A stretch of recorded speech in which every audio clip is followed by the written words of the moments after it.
সুপ্রিয় দর্শক, ডেইলি সফটটেকের পক্ষ থেকে সবাইকে ধন্যবাদ। আমাদের আজকের আলোচনার বিষয় স্মার্টফোনের অপব্যবহার ও এর সামাজিক প্রভাব। আমাদের সঙ্গে আজকে আছেন একজন সচেতন নাগরিক জনাব মখলেছুর রহমান। জনাব মখলেছুর রহমান, স্মার্টফোনের ব্যবহারের অবশ্যই প্রয়োজনীয়তা আছে, কিন্তু অতিরিক্ত স্মার্টফোন ব্যবহারের কি ক্ষতিকর দিক আছে বলে আপনি মনে করেন? যারা এই মুহূর্তে এই অনুষ্ঠান দেখছেন এবং আগামীতে দেখবেন, সবার প্রতি রইল আমার পক্ষ থেকে শুভেচ্ছা, আন্তরিক অভিনন্দন। হ্যাঁ, ধন্যবাদ আপনাকে।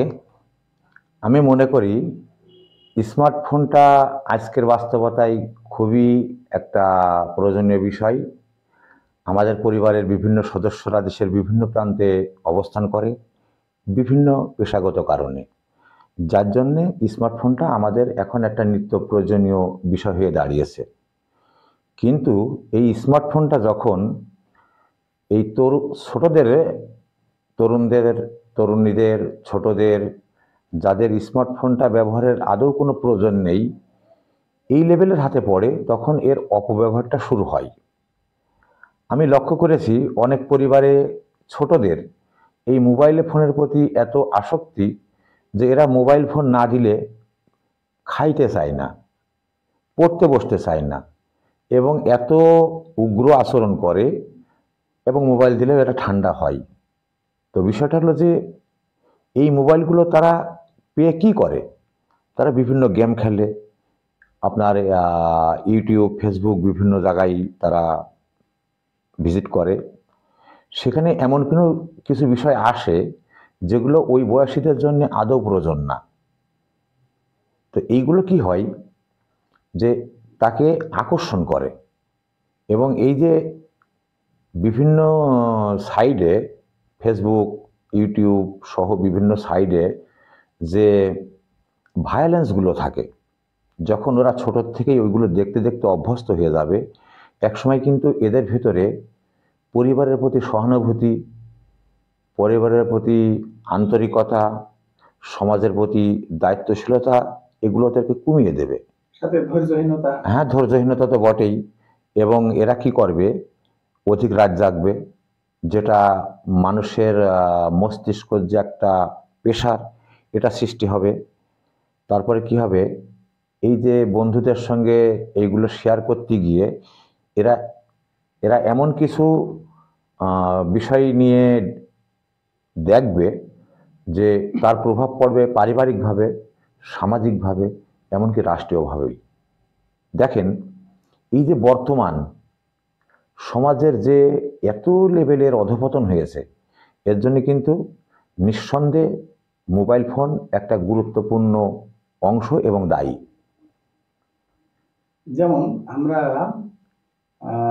গত 22 মার্চ আমরা একটা নিউজ পাইলাম, চুয়াডাঙ্গাতে একজন ছেলে তার বাবাকে হত্যা করেছে শুধু মোবাইল ফোনের কারণে। মানে স্মার্টফোন কিনে নেওয়ার কারণে তার বাবাকে হত্যা করেছে। তাহলে আপনি ভাবতে পারেন যে এটা কত নৃশংস ঘটনা। যে মানুষটা আমাকে জন্ম দিয়েছে, তো নিঃসন্দেহে সে আমার ভালো চাইবে সামগ্রিক অর্থে। ওই পিতার চেয়ে সন্তানকে আর কে বেশি ভালোবাসতে পারে? সেই পিতা সন্তানের মঙ্গলের জন্যই ফোনটা নেছে। সেই সন্তান পিতাকে, মনে হয় নামাজরত অবস্থায়, আমি যতটুকু জানি, সেই সন্তান তার পিতাকে হত্যা করেছে। এতেই বুঝতে হবে যে এখন এটা কত ক্ষতিকর কারণ হয়ে দাঁড়াচ্ছে। যে ভেতরে মানবিকতা, মানুষের যে মানুষত্ব বোধ, এই বোধের জায়গার থেকেই কিন্তু এই ফোনটা মানুষকে ভায়োলেন্সের দিকে নিয়ে যাচ্ছে, অমানবিকতার দিকে নিয়ে যাচ্ছে। এটা একটা ব্যাপার আমরা তো দেখলাম অতি সম্প্রতি। জনাব মখলেছুর রহমান, কিশোর কিশোরীদের মধ্যে স্মার্টফোনের আসক্তির প্রধান কারণ কি বলে আপনি মনে করেন? দেখেন, এরা হলো এটা পারিবারিক শিক্ষার অভাব, পারিবারিক কিছুটা বলা যায় আপনার গাইড করতে ব্যর্থ হওয়া।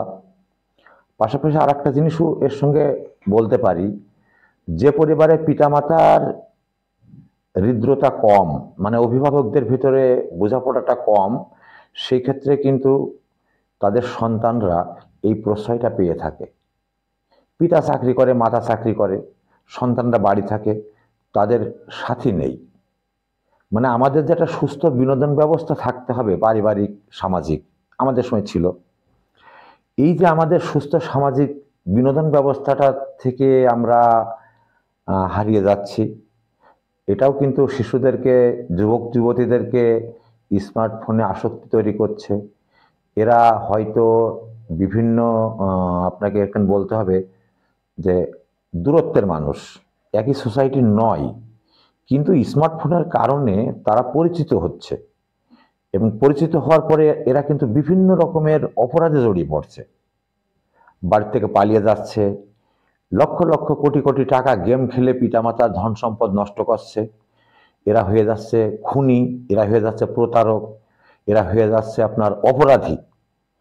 দেখবেন যে এইসব সাইটগুলোতে কিন্তু বিভিন্ন অপরাধজনক যে আইটেমগুলো আছে এগুলোর বিজ্ঞাপন পাবেন।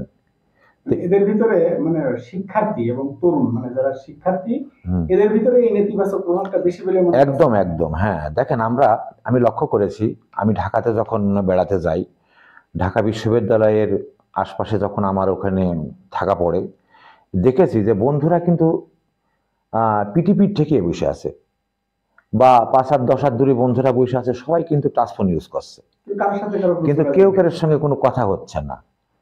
হ্যাঁ, তো এইটা হলো, দেখেন আমরা চাচ্ছি কি যে হৃদ্রতাটা, সহনশীলতা, মহানুভবতা এইগুলো বিরাজ করুক, এগুলো কামব্যাক করুক। এখন একই সোসাইটিতে আমরা বাস করব, আমাদের তো একদম অমানুষের খাতায় নিয়ে গেছে স্মার্টফোনটা। আমাদের ভেতরে আর মানুষত্ব বোধ, আমাদের তরুণ প্রজন্মের ভেতরে মানুষত্ব বোধ, এগুলো ভাই আর কিছুই নেই। সামাজিক পারিবারিক সম্পর্ক একদম একদম অনেক দূরত্ব তৈরি করে একদম তৈরি করে ফেলেছে। জনাব মোখলেসুর রহমান, আপনার কাছে জানতে চাচ্ছি যে এই স্মার্টফোন ব্যবহারের সমাধান এবং এর প্রতিরোধমূলক ব্যবস্থা কি বলে আপনি মনে করেন? মানে আপনার প্রশ্নটা হলো যে এর অপব্যবহার রোধে আমাদের আমাদের করণীয় কি? হ্যাঁ, সুন্দর। এটা হলো আমাদের পারিবারিকভাবে, মানে গার্জেনরা, অভিভাবকরা একটা উদ্যোগ নেবে, যাতে এই শিশুরা, তরুণ তরুণীরা আনলিমিটেড এটা ব্যবহার করতে না পারে। তাদের ব্যবহার করতে দিতে হবে গঠনমূলক কাজে, পাশাপাশি কি লিমিটের ভিতর থাকতে হবে অন্তত ব্যবহারটা। কারণ আমাদের শরীর ব্রেনটার একটা রিফ্রেশ হওয়ার একটা ব্যাপার থাকে। আমি লক্ষ্য করেছি লক্ষ লক্ষ তরুণ তরুণী রাত দিন 24 ঘন্টায় ঘুমায় না 1 ঘন্টাও। এটা এক ধরনের আসক্তি, একদম। এটা একদম মানে চূড়ান্ত ড্রাগ, চূড়ান্ত।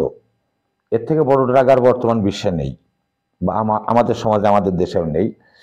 তো এইটার থেকে আমাদের বের করার জন্য গার্জেনরা এই বন্দোবস্তটা নিতে পারে যে এর সীমিত ব্যবহার এবং প্রয়োজনীয় ব্যবহার।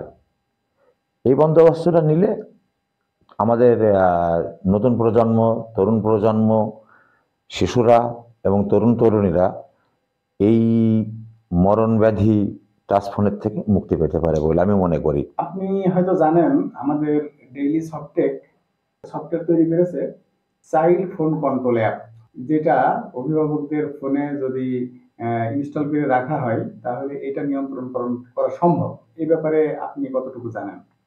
হ্যাঁ, আমি শুনেছি যে এই অ্যাপসটা এসছে। তো এটা আমি যতটুকু জেনেছি, আমার জানার জায়গা থেকে বলতে পারি, এটা একটা বিরাট বড় উদ্যোগ, বিরাট বড়। মানে সেই ফারাক্কা বাঁধের সামনে আর একটা বাদ দেওয়া মতো, যে এখন আমাদের এই তরুণ তরুণী, নতুন প্রজন্ম, শিশুরা যেভাবে এই টাচফোনের প্রতি আসক্ত হয়ে গেছে, এই বাস্তবতায় এই অ্যাপসটা একদম একটা উত্তম ব্যবস্থাপনা। এটা প্রত্যেক অভিভাবকের টাচফোনেই থাকা উচিত বলে আমি মনে করি, যাতে অন্তত ওই টাচফোনটা আমি দিয়ে দেব যখনই দেখবো যে আমার শিশু, আমার তরুণ তরুণীদেরকে আমি আর সামলাতে পারছি না, তখন আমি টাচফোনটা দিয়ে দেব। কিন্তু ওইটা যখনই ওই ব্যবহারটা ওই সীমিত ব্যবহারের ভিতর আসবে, তখন কিন্তু এটা অন্তত প্রতিরোধ হবে। তারপরে আস্তে আস্তে এখান থেকে ওরা বেরোবে, তখন হয়তো আমরা আগামী প্রজন্মকে এর থেকে ফিরিয়ে আনতে পারবো। আপনি হয়তো জানেন যে আমাদের এই চাইল্ড ফোন কন্ট্রোল অ্যাপ, এটা যদি স্মার্টফোনে ইনস্টল করা থাকে তাহলে টিকটক, রিলস, ফেসবুক, জুয়ার গেম, পর্ন সাইট এগুলো আর ওপেন হবে না, মানে এইগুলো শিশুরা আর দেখার সুযোগ পাবে না। জি, এই ব্যাপারে সরকার কি ভূমিকা রাখতে পারে বলে আপনি মনে করেন?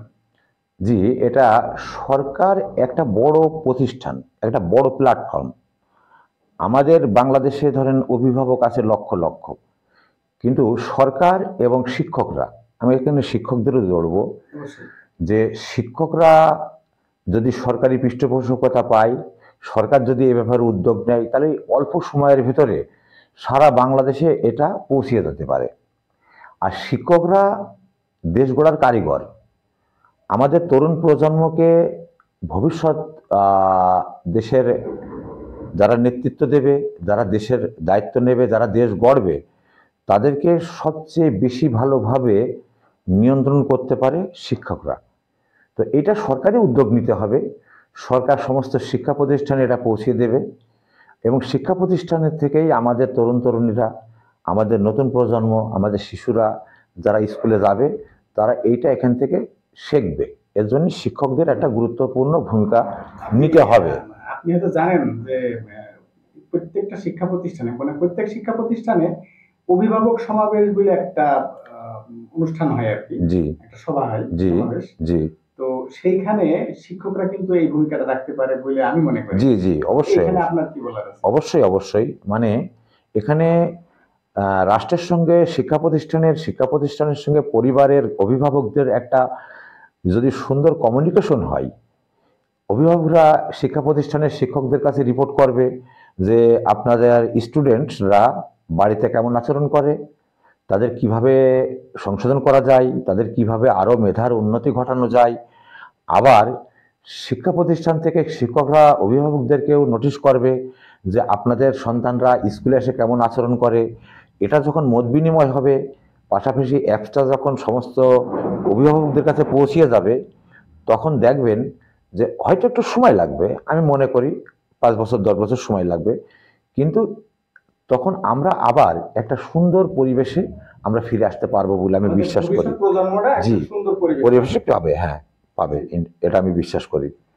জনাব মোখলেছুর রহমান টোকন, আপনি আমাদের স্টুডিওতে উপস্থিত হওয়ার জন্য এবং আমাদেরকে সময় দেওয়ার জন্য, দর্শকদের উদ্দেশ্যে আপনি সুন্দর মতামত প্রকাশ করার জন্য আপনাকে ধন্যবাদ। হ্যাঁ, আমি আপনাদের আমন্ত্রণ পেয়েছি, উপস্থিত হতে পেরেছি, এর জন্যে আমার পক্ষ থেকে আপনাদের ধন্যবাদ। আর আপনাদের এই অনুষ্ঠানের মাধ্যমে আমি অভিভাবক, শিক্ষক এবং রাষ্ট্রকে বলতে চাই, জানাতে চাই, এবং আমি দাবিও করতে চাই যে এই রকম ব্যবস্থাপনাটা যেন আমাদের চালু হয়। তাহলে আমাদের ভবিষ্যৎ প্রজন্ম এই আসক্তির থেকে মুক্তি পেতে পারে। জনাব মোখলেছুর রহমান টোকন, আপনাকে ধন্যবাদ। সুপ্রিয় দর্শক, আমাদের সাথে থাকার জন্য ডেইলি সফটটেকের পক্ষ থেকে আপনাদেরকে ধন্যবাদ। সেই সাথে আসুন প্রযুক্তির অপব্যবহার বন্ধ করি ও সঠিক ব্যবহার নিশ্চিত করি।